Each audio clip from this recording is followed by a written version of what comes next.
इससे पिछली क्लास में हम बात किए थे आवेश का वितरण। आवेश का वितरण के बारे में पढ़े थे कि किसी वस्तु पर हम आवेश को कैसे वितरण करते हैं, कैसे डिस्ट्रीब्यूट करते हैं, कैसे बांटते हैं। तो हम इसके लिए 3 मेथड बताए थे। जो पहला था रैखिक आवेश घनत्व लीनियर चार्ज डेंसिटी, और सेकंड था पृष्ठीय आवेश घनत्व सरफेस चार्ज डेंसिटी, और तीसरा था आयतनिक आवेश घनत्व वॉल्यूमेट्रिक चार्ज डेंसिटी। हम तीनों के बारे में थोड़ा डेमो दिए थे। और ये मेरा जो रैखिक आवेश घनत्व है लीनियर चार्ज डेंसिटी, इसके बारे में हम बहुत डिटेल से बताए थे।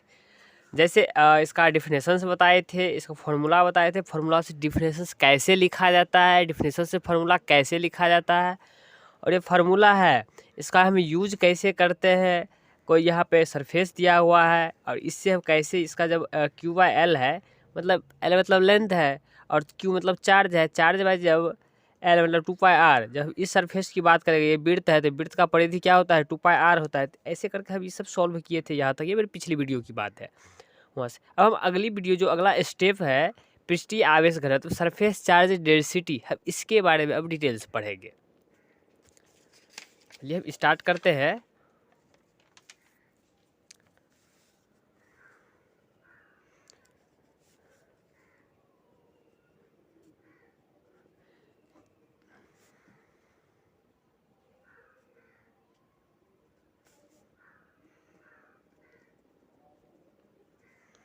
कृष्णा फिजिक्स मेकर में पहला सेकंड जो था मेरा पृष्ठीय आवेश घनत्व था। क्या था? पृष्ठीय आवेश घनत्व। इस सब के बारे में थोड़ा बहुत बताए थे, लेकिन अब थोड़ा डिटेल से पढ़ रहा है। इसका इंग्लिश डेप भी लिख दे रहे हैं। सरफेस चार्ज डेंसिटी, इसे हम सिग्मा से डिनोट करते हैं। इसे अब सिग्मा से डिनोट करते हैं यहाँ तक। अब हमें ये समझना है कि ये पृष्ठीय आवेश घनत्व होता क्या है। पृष्ठीय आवेश घनत्व होता क्या है, इसका डिफिनेशंस क्या है, कैसे अगर एग्जाम में पूछ दे पृष्ठीय आवेश घनत्व को समझाए तो हम कैसे लिखेंगे, इस सब के बारे में हम आगे बात करने वाले हैं। और इसका एसआई यूनिट क्या होता है, इसकी बीमा क्या होती है, इससे रिलेटेड न्यूमेरिकल्स को कैसे हम सॉल्व करेंगे, इस सब के बारे में हम पढ़ेंगे। सबसे पहले इसका जो डिफिनेशंस होता है हम शॉर्ट फॉर्म में लिख दे रहे हैं कि आपको दिक्कत ना हो। कभी कभी पूछ देता है एग्जाम में कि किसी वस्तु पर आवेश को कैसे वितरित किया जाता है, व्याख्या करें, समझाए। ये हिंदी मीडियम वाले स्टूडेंट के लिए है। तो ऐसे जब डिस्ट्रीब्यूट करने के लिए बोल दे तो शायद क्लियरिटी अगर हमें सब याद होगा तब तो ना लिखेंगे। इसलिए हम सेकंड पॉइंट में लिखते हैं। इसका डिफिनेशन क्या है सरफेस चार्ज डेंसिटी का? इसका डिफिनेशन है किसी वस्तु के प्रति एकांक क्षेत्रफल पर आवेश का परिमाण पृष्ठीय आवेश घनत्व कहलाता है। और इससे पहले हम पढ़े थे रैखिक आवेश घनत्व में, मतलब लीनियर चार्ज डेंसिटी में हम पढ़े थे किसी वस्तु के प्रति एकांक लंबाई पर आवेश का जो परिमाण होता है वही मेरा रैखिक आवेश घनत्व होता है। सेम उसी प्रकार पृष्ठीय आवेश घनत्व में किसी वस्तु के प्रति एकांक क्षेत्रफल पर आवेश का परिमाण पृष्ठीय आवेश घनत्व कहलाता है। हम लिख दे रहे हैं किसी वस्तु के प्रति एकांक क्षेत्रफल मतलब एरिया, प्रति एकांक क्षेत्रफल पर आवेश का परिमाण पृष्ठीय आवेश घनत्व कहलाता है। इसे हम सिग्मा पढ़ते हैं जी। इसे हम सिग्मा से सूचित करते हैं। क्लियर हो गया होगा। मेरा राइटिंग उतना बेटर नहीं है कि आपको अच्छा से दिखाई दे, बट हम प्रयास करते हैं कि आपको थोड़ा सहज ढंग से दिखाई दे। इसके लिए हम बहुत कोशिश करते हैं। अगर हम पूरा उतना स्लो भी लिखेंगे तो शायद वीडियो बड़ा होगा, और सब चीज़ को ध्यान में रखते हुए हम ऐसा लिख पाते हैं। ओके, तो डिफिनेशन समझ में आ गया होगा कि किसी वस्तु के प्रति एकांक क्षेत्रफल पर जो आवेश का मैग्नीट्यूड है, परिमाण है, वही मेरा सरफेस चार्ज डेंसिटी कहलाता है। अरे भाई यहाँ पे जिसको हम सिग्मा से जब डिनोट करते हैं तो सिग्मा इक्वल टू हम क्या लिखेंगे, प्रति एकांक पर यूनिट एरिया पर जो है आवेश का मैग्नीट्यूड है, तो Q by A per unit area पर क्या है, चार्ज का मैग्नीट्यूड है, यही मेरा क्या कहलाता है जी, सिग्मा कहलाता है। सिग्मा को हम किससे डिनोट करते हैं, सिग्मा कोई चीज़ के लिए है तो सरफेस चार्ज डेंसिटी के लिए है। अब हम समझेंगे सरफेस। अब यहाँ से है तो भाई हम कैसे समझेंगे कि ये कोई न्यूमेरिकल दिया हुआ है सरफेस के बारे में और ये फार्मूला से साथ हम क्वेश्चन बनाना है, तो कैसे समझेंगे कि ये फार्मूला लगेगा, तो हम इसके बारे में सोचते हैं। सबसे पहले बात है कि सरफेस की बात है, तो लाइक एज दिस पेज, ये पेज एक सरफेस मान लेते हैं। सरफेस मतलब क्या, सतह। हम किसी सतह को लेके चलते हैं। चलिए मान लेते हैं ये जो है ये एक आयताकार सतह है। क्या है, आयताकार सतह। इस पे चार्ज Q है, Q चार्ज दिया हुआ है। इसकी जो चौड़ाई है कुछ होगी, हम मान लेते हैं B है, और इसकी जो लंबाई है कुछ ना कुछ होगी, हम मान लेते हैं L है। और हम ये भी पढ़ चुके हैं पृष्ठीय आवेश घनत्व में क्या होता है, Q बाय एरिया होता है, मतलब चार्ज बाय एरिया होता है। तो अगर इस पृष्ठ की बात करें, यदि ये एग्जाम्पल के तौर पे समझ रहे हैं, यदि हम इस फिगर की बात करें, इस फिगर में ये तो आयताकार फिगर है, और आयताकार तो मतलब आयत का जो एरिया होता है लंबाई गुने चौड़ाई होता है। तो हम सिग्मा इक्वल टू अगर इस सरफेस को बोलेगा, इस सरफेस पे कितना पृष्ठीय आवेश घनत्व है, कितना सरफेस चार्ज डेंसिटी है, निकाले। यदि आपको चौड़ाई दे रखा है, लंबाई दे रखा है, और इस पे कितना, इस बॉडी पे कितना चार्ज दिया हुआ है ये दे रखा है, आप सरफेस चार्ज डेंसिटी नहीं निकाल सकते हैं, निकाल सकते हैं। तो sigma equal to Q by A हम पढ़ चुके हैं। आप देखेंगे क्यू, इस पे क्यू चार्ज है तो क्यू, और एरिया, ये कैसा फिगर है, कैसा शेप है, तो आयताकार है, रेक्टेंगल है, तो रेक्टेंगल का क्या होता है एरिया, लंबाई गुणे चौड़ाई होता है, मतलब लंबाई गुणे चौड़ाई। तो ऐसे अगर क्वेश्चन रहे, ऐसा अगर शेप रहे, तो हम ऐसे करके निकाल सकते हैं कि नहीं।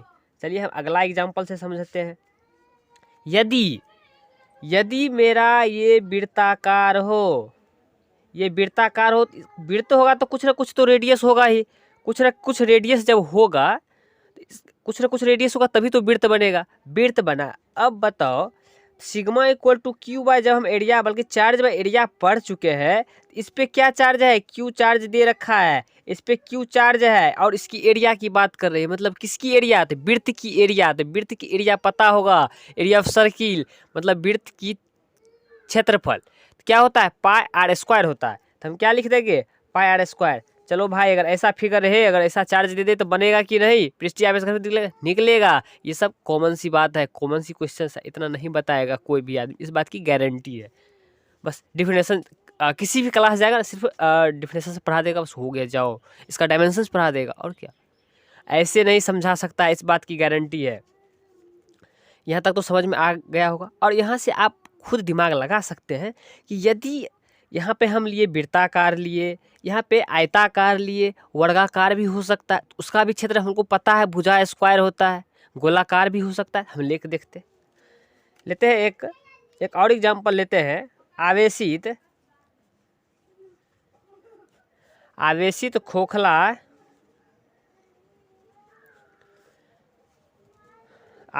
खोखला गोला का पृष्ठीय आवेश घनत्व। आवेशित खोखला गोला का, तो गोला, ये गोला है, गोला होगा तो कुछ ना कुछ त्रिज्या के साथ ही गोला होगा, ओ सेंटर है इसका। अब इस खोखला गोला है, मतलब खोखला गोला मतलब क्या, जैसे बॉल है, अंदर में खोखला है, मतलब अंदर में कुछ नहीं है, ऊपर में क्या चार्ज, क्यू चार्ज दे रखा है जी। जब क्यू चार्ज इस पे दे रखा है, खोखला गोला का पृष्ठीय घनत्व, तो क्या पर सिग्मा इक्वल टू पढ़ चुके हैं, चार्ज बाय एरिया। इस पे चार्ज क्यू है और एरिया, और इसका एरिया क्या होगा, गोला का एरिया क्या होता है 4 पाई आर स्क्वायर। चलो भाई यहाँ तक क्लियर हुआ। अगर ऐसा फिगर आए तो क्वेश्चन सॉल्व होगा कि नहीं होगा, होगा, अवश्य सॉल्व होगा। अब हम इसका थोड़ा अगला स्टेप पढ़ते हैं। यहाँ तक तो हम शायद बहुत चीज़ों को समझ पा रहे हैं और समझ रहे हैं। अब हम इसकी डायमेंशंस के बारे में बात करते हैं। किसकी डायमेंशंस? पृष्ठीय आवेश, सरफेस चार्ज डेंसिटी की डायमेंशंस।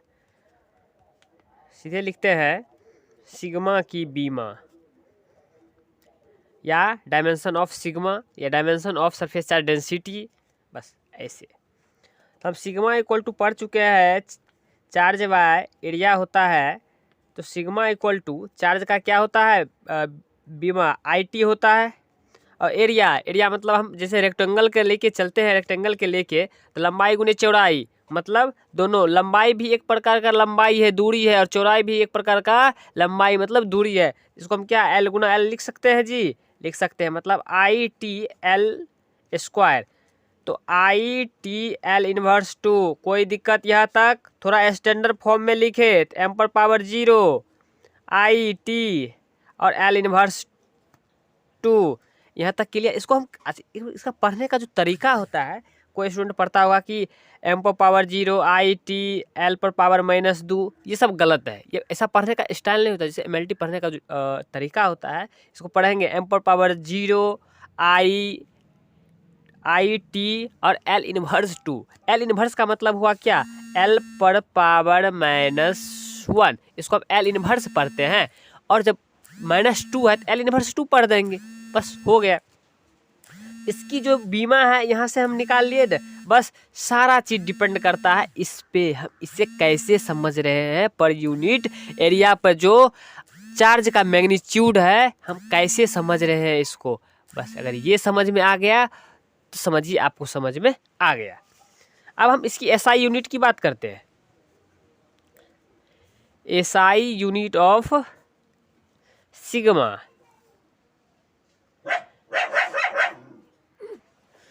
सिग्मा बराबर क्या पढ़े हैं? Charge by area. अब इसका SI यूनिट, चार्ज का SI यूनिट क्या होता है? कूलम्ब होता है। एरिया का क्या होता है? मीटर स्क्वायर होता है। तो सिग्मा बराबर क्या? Coulomb metre square. इसका क्या हुआ? SI यूनिट हुआ। हो गया क्लियर यहाँ तक? अब इसकी हम यूजेज की बात करते हैं। सिग्मा का उपयोग, सिग्मा का उपयोग, अब इसका हम उपयोग कहाँ कहाँ पर करते हैं? अभी यहाँ तक हम एग्जाम्पल से भी समझ चुके थे कि कहाँ कहाँ पर कोई यूज हो सकता है। हम ले लेंगे आवेशित खोखला गोला, आवेशित खोखला गोला, आवेशित खोखला बेलन, इस तरह का हम सरफेस को लेके हम बना सकते हैं। तो अब शायद क्लियर हो गया होगा कि सरफेस चार्ज डेंसिटी जो है, इसमें हम इसका डिफिनेशंस बता दिए और कैसे फार्मूला में इसको यूज करेंगे, यदि न्यूमेरिकल्स आए तो कैसे बनाएंगे, अगर किसी दूसरे तरह का आकार है तो उसको हम कैसे सॉल्व करें। यहाँ तक तो क्लियर हो गया। अब इसकी बीमा की बात है तो बीमा भी हम निकालना सिखा दिए हैं, SI यूनिट भी सिखा दिए हैं। जो अगर फुल्ली इंग्लिश मीडियम का स्टूडेंट हो, या CBSE बोर्ड का हो, या ICSE बोर्ड का हो, वो स्टूडेंट हमें कमेंट में बताएं कि उन्हें किस चीज़ की ज़रूरत है, हम उसे अच्छी तरह से समझाएंगे। ये जो है, जो मिडिल क्लास का स्टूडेंट है, सॉरी मिडिल क्लास नहीं बोलना चाहिए, मतलब जो सक्षम नहीं है, जिनका आर्थिक स्थिति कमज़ोर है, वो अगर घर बैठे तैयारी करना चाहता है तो उसे हम पूरा सिलेबस कवर करवाएंगे। इस बात की हम गारंटी लेंगे। ओके, इसी के साथ हम अगले वीडियो में मिलते हैं, और सभी वीडियो देखते रहिए। यदि अच्छा लगे तो प्लीज़ सब्सक्राइब कीजिएगा, एंड थैंक्स यू।